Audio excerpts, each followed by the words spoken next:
Hi guys, so today we're going to do a review video on Dixie Bell. I have been wanting to try this paint out and then do a review video on Dixie Bell for quite a while. I know a lot of artists that do use this paint line and they rave about it. I've read good things about it. And unfortunately, I just haven't had anywhere real close to my home to be able to go and actually look and feel and touch and check out the display. You can definitely buy it online, but I'm just one of those people that I like to check it out in person. I want to see the colors in person because computer generated images do look different. So I had an opportunity this morning to go out and take a look. So I got one jar. We're just going to start with one jar just to see if we like it. I got Barn Red. And then I also picked up a jar of their Dixie Bell Gator Hide, which is like the best top coat ever. I read all the time. So I thought it would be great to not only review the paint, but also this Gator Hide. It claims on there to protect your creations with nature's armor and it repels water, not gators. So it's super cute. I do like the packaging on these because sometimes it's very similar to the Fusion packaging that has the jar that you twist off lid. It's a little easier to clean up than the metal cans that some of the paints come in. So I do like the jar itself. And we're just gonna jump right in. We're gonna use one of my practice boards. I'm gonna be working with my Klingon brush as usual, and we'll give it a go and see what happens. Now, one of the things I did want to mention is, as I was reading about the paint, it does not require a top coat. So it's very similar to the other paints that I use, which is General Finishes or Fusion. Those all have top coats built in. This says you do not need to do it, and it's the same as other paints. In 30 days, it will fully cure up. So, but you know, there are certain pieces that you will want to top coat, and so that's why I grabbed the Gator Hide. So we're gonna give it a shot and get started. So I'm gonna tip the camera down so we can do this together. Okay, so we're gonna go ahead and get started. I got my gloves on, I've got my paintbrush ready, and we are gonna go ahead and get this on our piece. I'm using a practice board here. These are what I always use when I do my review videos and test paints out. So this is already a primed piece, it's already been cleaned. Definitely want to clean your piece before you put the paint on. It even says it right on the jar. Wipe down your piece. They recommend a product that they sell, but you can use TSP, you can use Cred Cutter. So let's go ahead and get started. I'm so excited. I chose this Barn Red and I don't know why, but I just thought, how fun is this gonna be, especially on a video, so. All right, I've stirred up my paint already. Now, you can do two different things. You can go straight dry with a brush, or you can get your brush wet and start with a wet brush. Actually, Klingon brushes, they actually say dip them in water first because it helps. The brushes are meant to do that, and it helps to put the paint on nicely. So I always get my brush a little bit wet. Wow, this is a beautiful Barn Red. That is gorgeous. Oh my goodness. It's been a long time since I painted anything this color. Now I'm gonna wanna paint a piece of furniture this color. So I do like how it's going on. It is a thicker consistency paint. I love how it's going on first coat. Sometimes when you put a first coat on, it can tend to be kind of dry and not glide well. I've gone over this a few times on my first coat, and I like the way that it's going on. It's very nice and smooth. So I'm enjoying that. Okay, so we've got our first coat on, obviously very wet.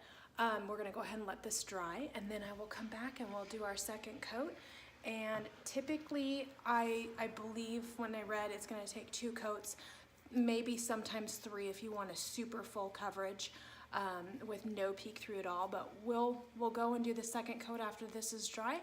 Okay, so we are back. It's been 30 minutes, and actually that's what they claim on the website, is that it is pretty quick drying, and within about 30 minutes you can go back and recoat. I would test that depending on how large your piece is. This is a very small piece, so obviously the dry time is going to be a lot less. As if, you know, if you were doing a dresser or something, it may be more. So just, you know, keep that in mind. With the dark color, you can totally see when it's dry. So this is the first coat. I just want to show you guys. And it doesn't claim that it's, you know, a one coat wonder type paint. However, it does say you may need to go back and apply a second coat. I would definitely, for me, and I'm going to show you really up close, go back and apply a second coat. There's way too much peek through on this. It's not a real solid finish. But just so you guys could see, this is coat number 1. It's really actually very nice. One thing I didn't mention that I wanted to talk about was the fact that the color selection, because that is really important to a lot of people when you're choosing a paint line, because some people don't want to mix colors to achieve you know, a certain look. Their color selection is awesome. I wish I could have taken a card so that I could show you guys, but they didn't have one there that I was able to take. It was just for their shop. So I'm gonna say they've got, I don't know, 30, 40 colors. I mean, maybe even more. So great, great color selection. I mean, it was really actually very hard for me to choose a color because they had so many pretty ones. So that is an awesome, awesome plus when you're looking for a new paint line. So we're gonna go ahead and use our second coat. The other thing that they do mention as the paint can be on the thicker side. I like that. Obviously not too thick like pudding, but I don't like a real thin, super thin consistency paint. I want one that's a little bit thicker. If this is too thick for you, they say you can just add some water and stir it up to thin it out. So that's totally up to you. But I stirred mine up and I really liked the consistency that it was, so I didn't add any water. All I did was dip my brush in water and get that wet. So we're gonna go ahead and apply the second coat. Okay, so we're gonna go ahead and get our second, and this will probably be the final coat, because I do have to say the coverage is very good, just not one coat good. So, which, you know, I have never found a paint that is a one coat good type of paint.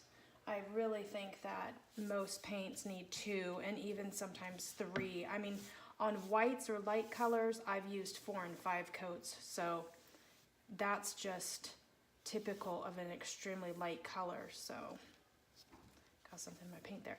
All right, the second coat goes on equally as nice. Sometimes you'll find when you already have your first coat on that the second coat can tend to drag a little bit because you've already got a grab on there with your first coat. This does not do that at all. This is extremely smooth. Keep in mind, I did not put any water on this at all. This is straight out of the jar. Love the consistency. Love that my brush just went right over it. Super nice.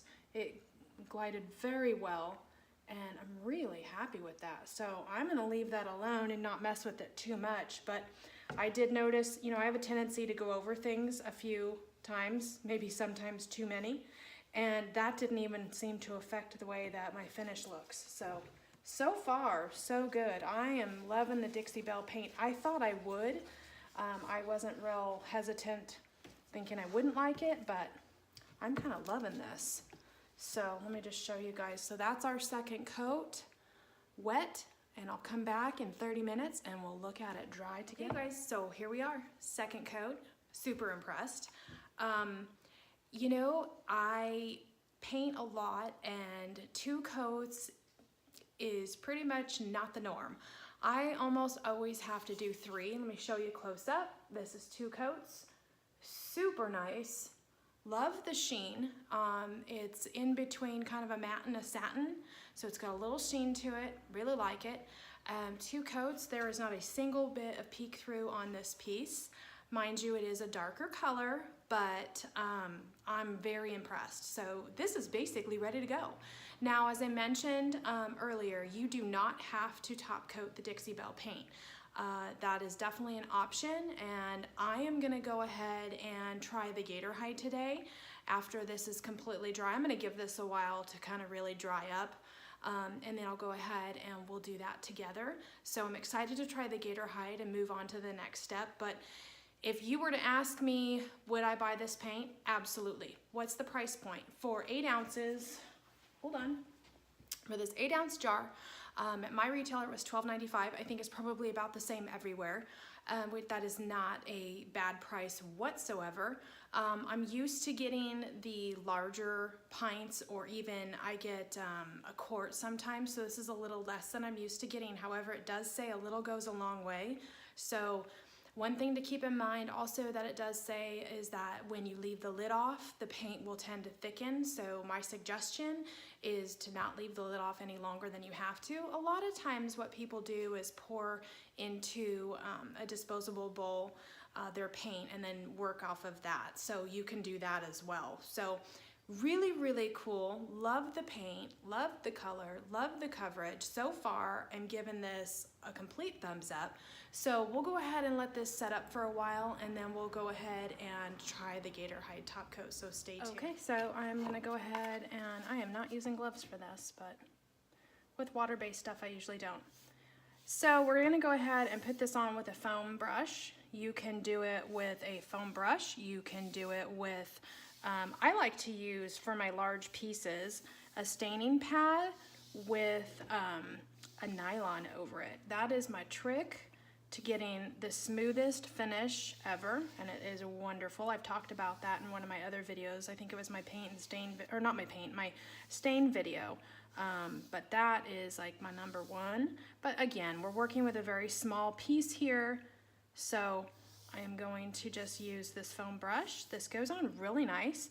Sometimes you find with top coats that, well, most of the time actually, the workability with the top coat, you've got to be pretty quick and you don't want to overwork it. So I'm going to go ahead and leave that alone now. I've gone over it enough. I do see some dry spots in my piece, but I'm leaving it because we're going to do 2 to 3 coats of this.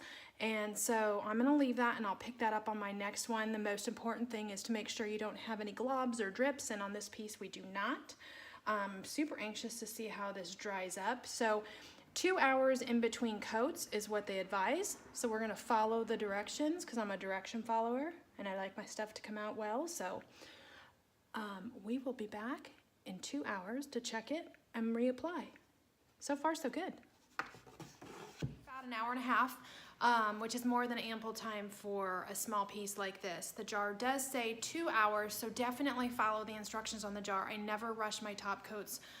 That's how you can ruin a perfectly painted piece, is if you rushing through. So, but because this is small, I went ahead and waited just about an hour and a half. Now, also wanted to let you guys know, it looks kind of funky right now because I took some 400 grit sandpaper, which is an ultra fine sandpaper. I typically do that between coats when I'm top coating. Sometimes, well, first of all, it'll give it the most smooth finish ever.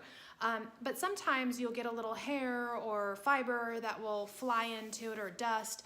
And so you just want to give it a really nice light coat. That's all I did. I took my 400 grit sandpaper with a light hand and just went back and forth, and then I wiped it down with my microfiber cloth so that it's ready for my second coat of the Gator Hide. So let's go ahead. We're ready for our second coat of the Gator Hide.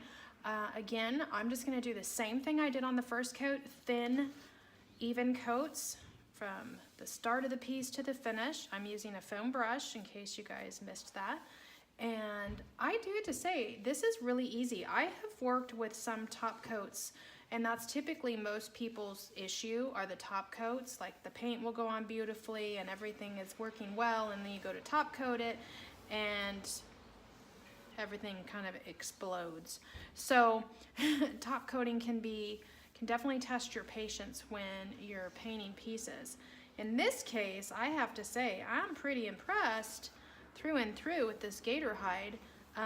It actually even allows you to work it a little more than I'm used to with some of the other top coats that I use. So that's kind of impressive because a lot of times you can make 1 or 2 passes and you got to be done. So this, I did a few, as you saw. So this is our second coat. And I think for this piece, that's all I will do, is just the 2 coats. I think that's going to be enough. Probably on a larger piece of furniture, I might do 3. But let's see how this dries up. I'll get back to you guys. Hey guys, so we are finished with the video. I've gone ahead and done my 2 coats of the paint, 2 coats of the Gator Hide, and let me show you our final product here. How pretty is that? I mean, that is just a gorgeous finish. So I know this is a small board, but I have a great feeling about trying this on a piece of furniture. So I'm super excited. I didn't think there would be anything about it that I wouldn't like. I did a lot of reading on it before, And like I said, I know other artists that use this paint, and their work is beautiful, so I kind of figured it's a great paint. So, you know, there's just a lot of good things about it. The way that it went on was super smooth, both coats. There was no drag involved. It's not super thick or super thin. It's a really nice consistency. The jar itself, I really like the packaging. It's easy to keep it clean. So you can always dump it out and put it into a disposable bowl if you want to do that, to go ahead and preserve your jars. But you know what? This jar is really clean. So I like the packaging, the price point, $12.95 for 8 ounces. It says it goes a long way. I believe it. You know, you can thin it out with water, so that's something if you want to. So I would say overall, this paint is awesome, and I can't wait to jump in with some of their other colors and try it on some of my pieces. So they have a great color selection, good price point, goes on beautifully, coverage is wonderful, and I really liked the Gator Hide. Working with top coats can be very temperamental, and that can be, like I said earlier, one of the most challenging parts of your project. You may have a great paint finish, and then you go to apply your top coat and it's not so great. And sometimes the workability time with top coats is not so great. This, I found I added nothing to it. I just went straight out of the jar with my foam brush, nothing fancy, and I found it very easy to work with. It laid down very nicely. I did the 2 coats and it covered any dry spots on that second coat. So really happy. So all in all, Dixie Bell, awesome paint, great top coat. Can't wait to dive into more of their product line because they have a huge product line. So go make sure you check them out. Thank you so much, you guys, today for watching. Please subscribe so you can continue to get my videos, and I'll catch you on the next one. Thanks, guys.